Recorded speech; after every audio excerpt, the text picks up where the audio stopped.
ሰላም ጤና ይስጥልኝ የፍሪ ፕሬስ ቻናል ተመልካቾቻችን እንደምን አላችሁ? የዕለቱን ዜናዎች ይዘን ቀርበናል። መልካም ሞላ ነኝ። ባሳለፍነው ሳምንት በአሳዛኝ ሁኔታ በአገዛዙ መከላከያ ሰራዊት የተገደለችው የፋኖ በአለም ቤተሰቦች ታሰሩ። ዛሬ ጥቅምት 10 ለ11 አጥቢያ ላይ የብልጽግና አገዛዝ ወደ አርቢስ ቀበሌ በመግባት የፋኖ በአለም ላይ ዋሴ ቤተሰቦችን አፍኖ ወስዷቸዋል። የብልጽግና ተላላኪዎች ከቀናት በፊት ቤተሰቦቿ ጋር በተደጋጋሚ በመደወል ልጃችሁን እንደዚህ ያደረጓትን አስረናቸዋል እናንተን ግን እንፈልጋቸዋለን ኑ እያሉ ሲያንገራግሩ ከሰነበቱ በኋላ ዛሬ ሌሊት ከመኖሪያ ቤታቸው እናትና አባቷን አፍነው ወስደዋቸዋል። የአማራ ፋኖ ብሔራዊ ኃይል ምስራቅ አማራ ቀጠና ሚኒሊክ እዝ መስከረም 14 2018 ዓ.ም የተጀመረው የዘመቻ አርበኛ አደም አሊ በበርካታ ወታደራዊና ፖለቲካዊ እንዲሁም ዲፕሎማሲያዊ ድሎች ታጅቦ መጠናቀቁን አስመልክቶ በትናንትናው ዕለት መግለጫ ሰጥቷል። መግለጫውን የሰጠው የዘመቻ መምሪያ ኃላፊው አርበኛ በለጠ ሸጋው ነው። ዘመቻው የተጀመረው መስከረም 14 ከጧቱ 12 ሰዓት ጀምሮ በአምስቱም ኮሮች በተመሳሳይ ሰዓት ውጊያ በመክፈት ነበር። ምስራቅ አማራ ኮር 1፣ ምስራቅ አማራ ኮር 2፣ ላስታ ሳምነው ኮር፣ ልጅ ኢያሱ ኮር፣ ንጉስ ሚካኤል አሊ ኮር የእዙ ልዩ ዘመቻ እንዲሁም በአንዳንድ ቀጠናዎች በቅንጅት የድርጅታችን አካል የሆኑት ቴዎድሮስ እዝ፣ አሳምነው እዝ፣ በላይ ዘለቀ እዝና መላው የሰራዊታችን አባል በየደረጃው የሚገኙ የኃይል አመራሮችና የእዙ ስራ አስፈጻሚ አመራሮች ያለ እረፍት ተጋድሎውን ፈጽመውታል። ለ18 ቀናት ያለ እረፍት በዘለቀው ዘመቻ አባናደው በርካታ መሳሪያዎች በፋኖ እጅ ገብተዋል። ፋኖ በበርካታ ወረዳዎች ከ40 በላይ ከተሞች ህዝባዊ ውይይት አካሂዷል። የህዝብ አስተዳደር መዋቅር በሰፊውም ዘርግቷል። ከዚህ ጋር ተያይዞ በቀጣይ እንደ አማራ አፋባሃ በሚያውጀው ዘመቻ ምን ሊፈጠር እንደሚችል ትልቅ ፍንጭ የሰጠበት አቅማችንን ለወዳጅ ያሳየንበት ነው ተብሏል። አማራን ሰበር ነው ያሉ ጠላቶች ቢያወሩም ታላቁ የአማራ ህዝብ እንደማይሰበር በዘመቻው አሳይተናል ብሏል። እዙ በሰጠው መግለጫ የወታደራዊ ድል በፖለቲካዊ ግንባር እንዲደገም እንደ ድርጅት እየተሰራበት እንደሚገኝም አስታውቋል። ከህዝብ አስተዳደርና ህዝባዊ ውይይት አኳያ የእዙ አንዱ ተቋም የሆነው ጻፌ ትዕዛዝ አክሊሉ ሀብተወልድ የፖለቲካ መኮንኖች ማሰልጠኛ ማዕከል የሰለጠኑ የፖለቲካ መኮንኖች በተለያዩ ቀጠና እያደረጉት ያለው ስራ ድንቅ እንደሆነም ገልጿል። ወደ ፋኖ ያልገባችሁ የአማራ ምሁራን በዚህ አጋጣሚ ኑ ትግሉን ተቀላቀሉ፣ ፖለቲካውንም አግዙ ሲል ፋኖ በለጠ ጥሪውን አቅርቧል። ዘመቻው በዲፕሎማሲ የአማራ ፋኖ ትግል ዓለም አቀፍ የጦርነት ህጎችን እንደሚያከብር በምርኮኛ አያያዙ ለዓለም አቀፉ ማህበረሰብ በማሳየት ትግሉ ራስን የመከላከል እንዲጠፋ የተፈረደበት ህዝብ ህልውናን የማዳን ተልዕኮ እንደሆነ በተግባር ማሳየት መቻሉም ተገልጿል። የዓለም አቀፍ የሰብአዊነት ህግ በሚደነግገው መሰረት ሰብአዊ ክብራቸውን በጠበቀ ሁኔታ የያዝናቸውን የቀድሞ የብልጽግና ሰራዊት አባላት ይህንን ምስክራቸውን በዓለም አቀፉ ማህበረሰብ አባላት ፊት መስክረዋል። ይህ አዲሱ የአማራ የህልውና ትግል የታሪክ ምዕራፍ ነው ብሏል። በተጨማሪም ለዓለም አቀፉ ቀይ መስቀል ማህበር የቆሰሉ የብልጽግና ሰራዊቶችን ማስረከብ መቻሉም ተገልጿል። ይህ የተፈጸመው በፋኖ ምሬ ወዳጆ ጥሪ መሰረት መሆኑን መግለጫው ያትታል። በአጠቃላይ በዘመቻ አርበኛ አደም አሊ አባናደው የፖለቲካዊ የዲፕሎማሲያዊና ወታደራዊ ድል ተጎናጽፈናል ብሏል የአማራ ፋኖ ብሔራዊ ኃይል ሚኒሊክ እዝ። በትናንትናው ዕለት በአዲግራት የመሬት መንቀጥቀጥ ተከሰተ። ከምሽቱ 1 ሰዓት ተኩል የተከሰተው የመሬት መንቀጥቀጥ በሬክተር ስኬል 4.5 የተለካ እንደሆነ የአሜሪካ ጂኦሎጂካል ሰርቬይ መረጃ አሳይቷል። የመሬት መንቀጥቀጥ ንዝረቱ ከተሰማባቸው አካባቢዎች አንዷ የትግራይ መዲና መቀሌ ስትሆን ንዝረቱ በተለይም በፎቆች ህንጻዎች ላይ አስፈሪ ስሜት ፈጥሮ እንደነበር ተገልጿል። በተለይም ባለፈው ጥቅምት 2 2018 ዓ.ም የተከሰተው በሬክተር ስኬል 5.6 የተለካው የመሬት መንቀጥቀጥ በአፋር ክልል የሰው ህይወት ቀጥፎ በርካታ ቤቶችን አፍርሶ ከ40 ሺህ በላይ ሰዎችን ያለ መጠለያ እንዲቀሩ ማድረጉን ቲክቫ ዘግቧል። በተመሳሳይ በትግራይ ምስራቃዊ ዞን አጽቢ ወንበርታ ወረዳ ቤቶች እንዲፈርሱ ምክንያት ሆኗል። ኢትዮጵያ ከቻይና ካለባት 5.4 ቢሊዮን ዶላር የሚጠጋ ዕዳ ከፊሉን ወደ ቻይና ዩዋን ለመለወጥ ከቻይና ኤክስፖርት ኢምፖርት ባንክና ከፒፕልስ ባንክ ኦፍ ቻይና ጋር ባለፈው ወር ድርድር መጀመሩን ብሉምበርግ ዘገበ። የኢትዮጵያ ብሔራዊ ባንክ ገዢ ኢዮብ ተካልኝ በሁለቱ ሀገራት መካከል በከፊል የዕዳ መክፈያውን ጨምሮ የመገበያያ ገንዘብ ልውውጥ ማድረግ ትርጉም የሚሰጥ ነው ማለቱ ተጠቅሷል። ዕለታዊ ዜናዎቻችን ቀጥለዋል። ወደ ተከታዩ ዜና አልፋለሁ። ይህ ፍሪ ፕሬስ ቻናል ነው። በአማራ ህዝብ ላይ አደጋ አንዣቧል ሲል አማራ ጋርድ አስታወቀ። የአማራ ዘብ በአማራ ህዝብ ላይ ያንዣበበውን ወቅታዊ አስጊ አደጋ የሚያሳውቅ ሊያመጣ የሚችለውን ጥቃት ለመቀነስ የሚያስችሉ ምልከታዎች በሚል ሰነድ ይፋ አድርጓል። ለመላው የአማራ ህዝብ ለአማራ ፋኖ ለሁሉም ፍትህ ወዳድ እንዲሁም ለሰባዊነት የቆሙ አካላት በሙሉ ሊመለከቱት ይገባል በሚል ሰንዶ ልኮልናል እንደሚከተለው ይቀርባል። በመጀመሪያ በአራቱም አቅጣጫ ለአማራ ህዝብ ህልውና ስትሉ ታላቅ መስዋዕትነት እየከፈላችሁ ላላችሁ ወንድም እህት ፋኖች የአማራን ጭፍጨፋ ለማስቆም ለማሳወቅ እንዲሁም ፍትህ እንዲያገኙ ስትሰሩ የታገታችሁ የታሰራችሁ ያላግባብ ክስ ተጭኖባችሁ እየተሰቃያችሁ ላላችሁ ወንድምና እህቶቻችን እንዲሁም በተመሳሳይ ሁኔታ ይህንን ታላቅ የዘር ማጥፋት በመቃወማችሁ ስራችሁን ንብረታችሁን ቤተሰባችሁን አጣችሁ ተሰዳችሁ አሁንም በሰው ሀገር ላይ ይህንን ስቃይ ለማስቆም እየሰራችሁ ላላችሁ ጋዜጠኞች የሰብአዊ መብት ተከላካዮች ፖለቲከኞች እንዲሁም በተለያየ ሁኔታ በመደራጀት ወገንን በመርዳት ላይ ያላችሁ በውጭም በሀገር ውስጥም ላላችሁ ለአማራ ህዝብ ዘብ የቆማችሁ ወንድም እህቶች እንዲሁም በመላው ኢትዮጵያ ይህ አገዛዝ እረፍት ተነስቷችሁ በተለያየ መንገድ ውድቀቱን እያፋጠናችሁ ላላችሁ አካላት በአጠቃላይ ሰላምታችን ይድረሳችሁ ብሏል የአማራ ዘብ። የዚህ ሰነድ ዓላማ ሁለገቡን የህልውና እንቅስቃሴ ለመገምገም ለመተቸት ወይም ለመምራት አይደለም።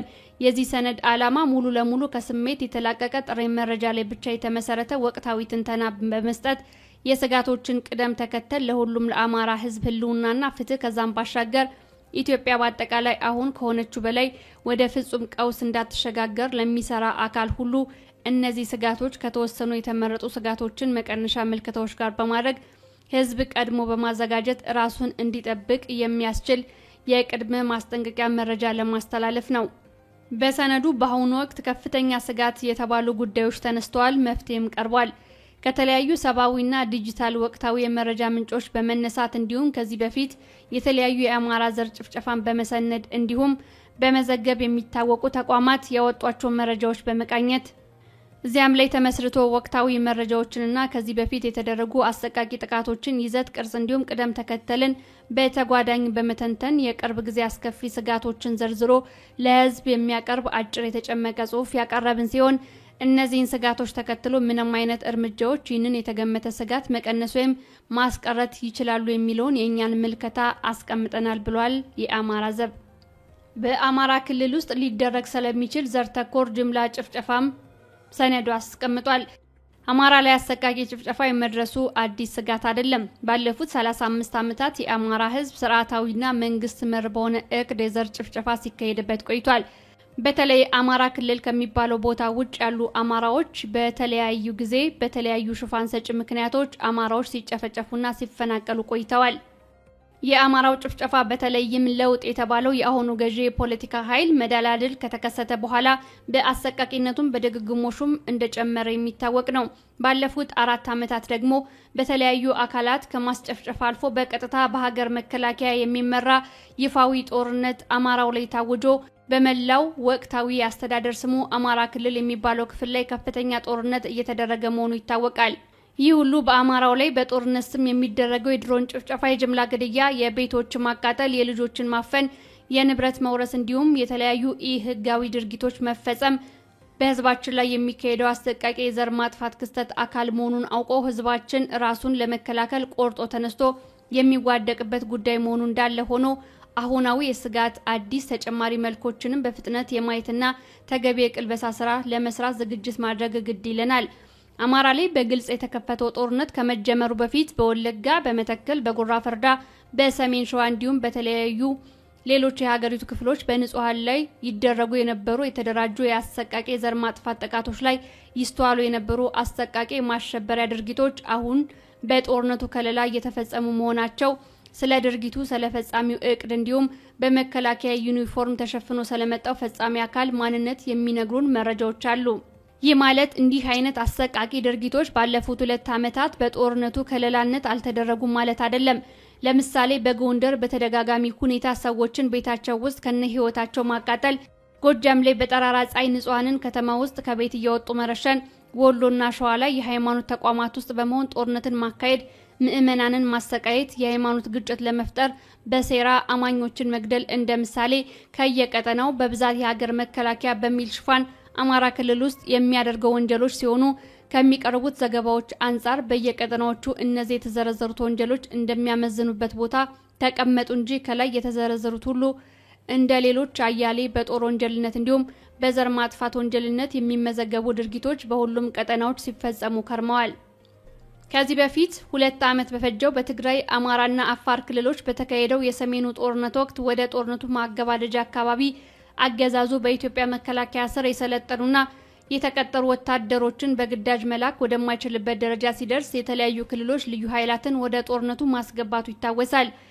ይህ የሚያሳየው አገዛዙ ከፍተኛ የጦር መሳሪያ ግዥን ወጪ ለመሸፈን የሚችል የገንዘብ ምንጩ ከሀገሪቱ በጀትም ይሁን በብድር ወይም በተለያዩ ፕሮጀክቶች ስም በልገሳ ከሚገኙ ምንጮች ማግኘት ቢችልም ጦርነት በጦር መሳሪያና ገንዘብ ብቻ የሚካሄድ ሳይሆን ሰብአዊ ግባትም ስለሚያስፈልገው ይህ አገዛዝ ባለው አቅም ከ2 ዓመት በላይ በሚያስኬድ ከስልጠና እስከ ግዳጅ ያለውን ሰንሰለት የሚያሟላ ሰብአዊ አቅርቦት መቀጠል እንደማይችል ነው። እንደተገመተው ይህ በአማራው ላይ የታወጀው ጦርነት 3ኛ ዓመቱን ሳይዝ ልዩ ኃይሎችን ወደ ጦርነት ማስገባት ጀምሯል። ከሰሜኑ ጦርነት ልዩ የሚያደርገው በዚህኛው ዙር የኦሮሞ ክልል ልዩ ኃይል የመጀመሪያው በመከላከያ መለዮ ተሰላፊ መሆኑ ነው።